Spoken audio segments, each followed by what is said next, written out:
আসসালামু আলাইকুম। আমি ফারজানা ফাতেমা মানিকগঞ্জ থেকে বলছি। আশা করছি আপনারা সবাই ভালো আছেন। আমরা আল্লাহর রহমতে ভালো আছি।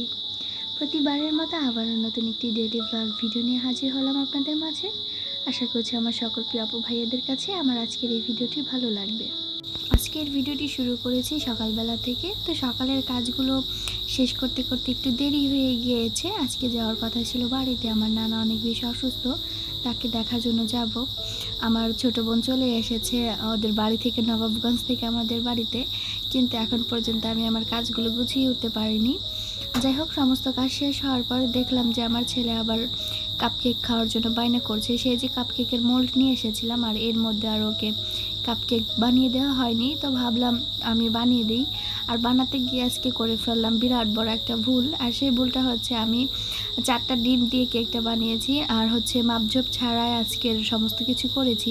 সব কিছু অনেক দ্রুত শেষ করে ফেলেছি, তখনও বুঝতে পারিনি যে আমি তেল দেই নাই আজকের কেকের মধ্যে।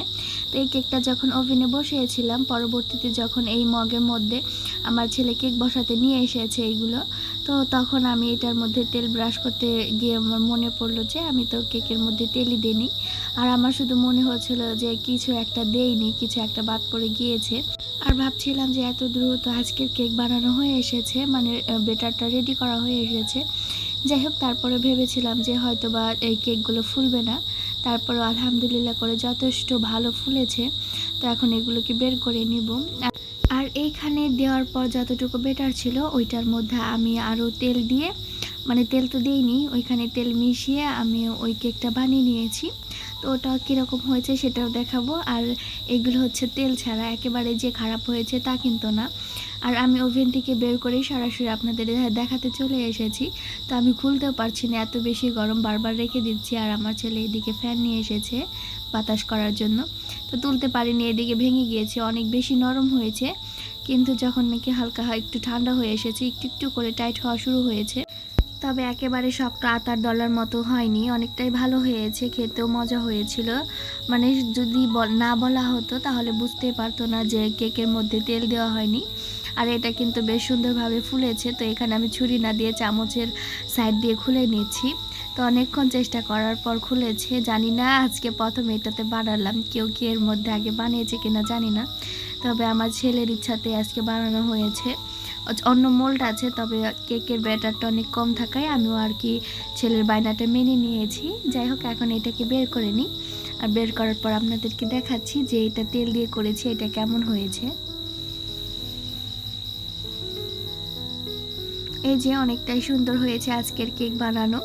এটা আরও বেশি নরম হয়েছে, আর এটা স্পঞ্জ বেশি হয়েছে। যাই হোক, এটাতে তেল দেওয়ার কারণে আর এটা টাইট হয়ে যায়নি। তো আমি এখানে বানাচ্ছিলাম, আমার তো মনে হয়েছে যে এখন পরবর্তীতে থেকে এই কাপের মধ্যেই আমি কেকটা বানাবো। তো আমার খালাতো বোনকে আমি দেখিয়ে দিয়েছিলাম, দেখো কত সুন্দর কেক হয়েছে এটার মধ্যে। দেখতে পাচ্ছেন অনেক বেশি নরম হয়েছে। আর এখন যে আমি ভয়েস ওভারগুলো করছি সেগুলো হচ্ছে আমাদের বাড়িতে বসে বসে ভয়েস করছি। তো বাড়িতে রাতের বেলা ভয়েস করছি, অনেক বেশি ঝিঁঝি পোকার ডাক, আপনারা একটু ইগনোর করবেন। আর কেটে দেখাচ্ছি, লাইটিংয়ের কারণে খুব একটা বোঝা যাচ্ছে না কেকের ভিতরেরগুলো, তবে খেতে অনেক বেশি মজা হয়েছিল। আর যথেষ্ট পরিমাণ এটা নরম ছিল, অনেকক্ষণ সময় ধরে নরম ছিল। আর তাড়াহুড়ো করে করছি, কারণ হচ্ছে শুক্রবার যেহেতু নামাজের সময় হয়ে এসেছে, তো নামাজ শেষ করে আমরা চলে যাব দুপুরের পরে আর কি। যাওয়ার কথা ছিল আগেই, কিন্তু একটু দেরি করে ফেলেছি। তো এখন আমি কেকগুলো সাজিয়ে রেখে দিচ্ছি। আজকে লোকজন আসার কথা কিছু, সুফিয়ানের আব্বুর কাজের জন্য, যদিও তারা পরে আর আসেননি। এই যে বিকালের দিকে আমাদেরকে দিয়ে আসছেন তিনি। তো আমরাও যাচ্ছি আমার নানির বাড়িতে, আমার ছেলেও যাচ্ছে তার নানির বাড়িতে, আর সুফিয়ানের আব্বু যাচ্ছে তার নানির বাড়িতে। মূলত সব কিছু এক জায়গাতেই।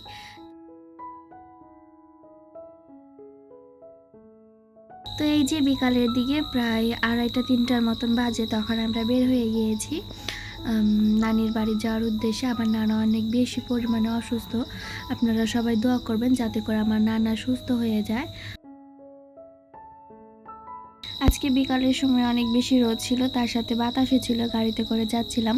আর আমাদের এই সাইডে দেখা যাচ্ছে যে চক, এর মধ্যে কিন্তু পুরোটাই বৃষ্টির পানি জমে আছে, যত ফসলই ছিল সব নষ্ট হয়ে গিয়েছে। তো সেই সব কথা বলতে বলতে আমরা সবাই যাচ্ছিলাম। ভিডিওটি দেখতে দেখতে যারা এই পর্যন্ত চলে এসেছেন প্লিজ একটি লাইক দিয়ে দিন। আপনার একটি লাইকের কারণে এই ভিডিওটি অনেক কাছে পৌঁছাতে পারবে। আর যারা নাকি আমার চ্যানেলের ভিডিওগুলো ভালোবেসে দেখে নিয়েছেন এবং সাবস্ক্রাইব করে দিয়েছেন তাদের সবাইকে জানাই অসংখ্য ধন্যবাদ।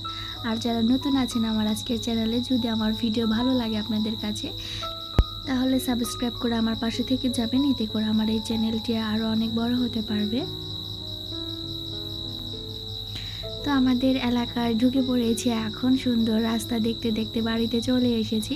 আর ওইখান থেকে নানাদিকে দেখে এসেছি, পরবর্তীতে আমার নানি শাশুড়িকেও দেখে বাড়িতে চলে এসেছি।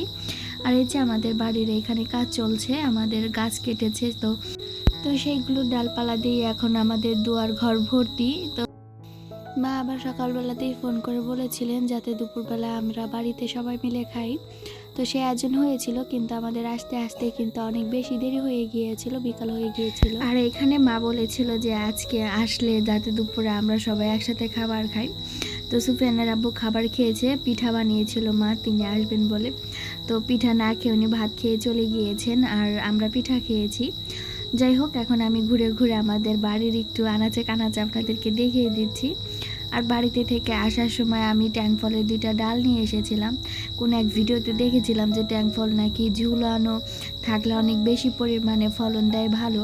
তো বাড়িতে নিয়ে এসেছি, যে কোথায় বুনবো এখন দেখে নেব। তার আগে কিছু মুরগিকে খাবার দিয়ে দিচ্ছি। আর এদিকে বোনার জন্য চলে এসেছি, দেখতে পেলাম যে মার হাতে কিছু লাগানো বিলাতি ধনিয়া পাতা, আর এই হচ্ছে মরিচ গাছ। তো মরিচ গাছে বেশ ভালো মরিচ এসেছে, এইগুলোর একটা চারা 2টা চারা আমাকে দিয়েছিলেন। তো সেইটার 2টাই মরে গিয়েছে, একটাও বাঁচেনি। যাই হোক, আর এই অপরাজিতা গাছটা দেখছিলাম, মা বলছিলেন যে এটা কেটে ফেলতে হবে। এখানে লেবু গাছ আছে, ওইটাকে ঝাঁপড়ে ধরেছে একবারে, তো এই জন্য কেটে ফেলবে। আর এই যে গাছ বোনার জন্য চলে এসেছি, এখানে কিন্তু পুঁইশাক গাছের জাংলা রয়েছে। তো ভাবলাম এখানে দিয়ে দিই, যদি পুঁইশাক গাছ কেটে ফেলে তাহলে এটা সুন্দর করে রান্নাঘরের চালে উঠে যেতে পারবে। তো যে বলে সেই কাজ, এখানে আজকের ভিডিও করতে দিয়েছিলাম আমার ছোট বোনকে, মানে আমার খালাতো বোনকে, ও ভিডিও করে দিচ্ছে। তো বলছে আমি তো ভিডিও করতে পারছি না, তুমি কিভাবে করো, সেরকমটা হচ্ছে না, আমি শুধু ছবি তুলতে পারি। যাই হোক, তারপরে ও অনেকটা পরিমাণে ভিডিও করে নিয়েছে, আমাকে সাহায্য করেছে। আর আমার আব্বা বাড়িতে আসার পর থেকে দেখা যাচ্ছে যে আমার ছেলের বায়না শুধু বেড়েই চলেছে, দোকানে যখন তখন শুধু দোকানের বায়না করছে। এই যে এখন গিয়ে এতগুলো মজা নিয়ে এসেছে, সাথে আরও কিছু কি যেন খেয়ে এসেছে। তো বললাম এইগুলো কেন কিনে নিয়ে এসেছো? তো তার কথা হচ্ছে সে রকেট খেলছে আইসক্রিম দিয়ে, যে আর বাদ বাকি কোনো কথাই বলছে না। যাই হোক, আমার আজকের ভিডিও ছিল এই পর্যন্ত। সবাই ভালো থাকবেন, আল্লাহ হাফেজ।